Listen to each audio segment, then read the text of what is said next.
Hey, what's going on? Hope you're having an awesome day. So check it out. The number one question I get all the time is, what are good stomach exercises? I'm looking to flatten all this up. I want to go from this to this. So what I did is I put together 3 different unique exercises that are all challenging, but I promise if you do it in this particular way, do it a couple times per week, plus stick to the nutrition plan, you'll get there. So check it out. Here's what it looks like. The first one is going to be the most challenging. It's actually going to be 2 different things that you can do back to back. It's going to incorporate some upper body, and it's also going to incorporate the abdominals too.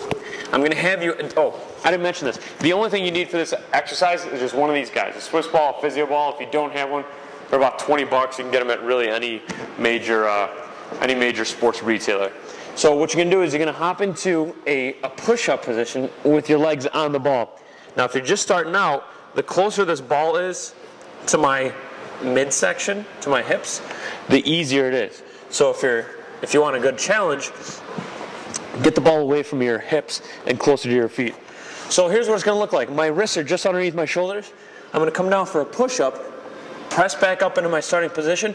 Now I'm going to yank my hips up to the ceiling, bring the ball in and squeeze. All right, that's called a pike. So I'm going to come down for a push-up, come up high for a pike, squeeze the midsection, down for a push-up, and up high for a pike. That's the first one. So you can do a push-up, and you can do a pike, and you can do 12 of those guys. If you can only do 8 to fatigue, excuse me, the idea is to fatigue. So if you can only get to 8, go to 8. If you want a challenge, go to 12.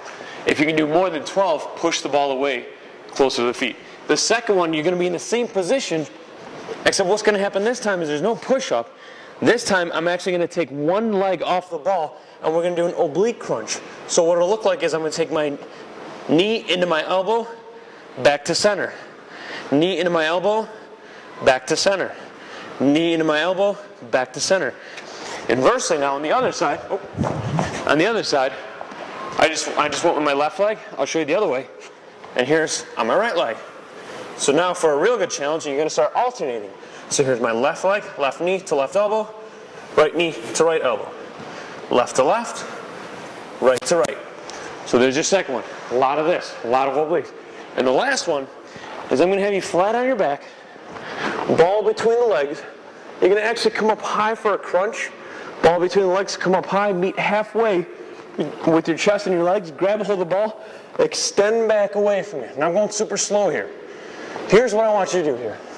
The one kicker in this is to make sure that this guy does not arch. If you could stick your hand underneath your back, no good. You can do what's called the pelvic tilt. Raise your butt off the ground, drop your low back first, and then your butt. Making sure that this is flat the entire time. Pull the belly button in. If it starts to arch, it's going to arch as you drop your legs away from you. If it starts arching, cutoff point is right there, back to center. So if this is as far as you can go without the back arching, so be it. Keep your abdominals in. Eventually, over time, you'll be able to do this full length without any issues with the back.